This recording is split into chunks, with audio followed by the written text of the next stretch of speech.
మనందరికీ తెలుసు, కొంతకాలంగా నటి సమంత మయోసైటిస్ తో బాధపడుతున్నారని. మయోసైటిస్ అంటే ఏమిటి, ఈ పరిస్థితి యొక్క లక్షణాలు, కారణాలు, నివారణ మరియు చికిత్స ఏమిటి, నేను మీకు వివరిస్తాను. మయోసైటిస్ అనేది ఒక ఆటో ఇమ్యూన్ డిజార్డర్. ఇందులో మన స్వంత రోగనిరోధక వ్యవస్థ మన కండర కణజాలాన్ని దాడి చేస్తుంది. దీని వలన కండరాలు బలహీనపడతాయి.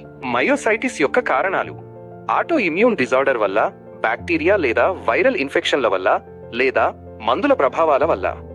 మయోసైటిస్ యొక్క లక్షణాలు: శరీర నొప్పులు, మృంగడంలో ఇబ్బంది మరియు అలసట, నడవడంలో ఇబ్బంది, జ్వరం మరియు కొన్నిసార్లు శరీరంపై దద్దుర్లు. మయోసైటిస్ నివారణ: యోగా లేదా ధ్యానం వంటి ఆరోగ్యకరమైన జీవనశైలి, మంచి మరియు సమతుల్య ఆహారం, ముఖ్యంగా ఏదైనా మందులు తీసుకునే ముందు ఎల్లప్పుడూ వైద్యుడిని సంప్రదించండి.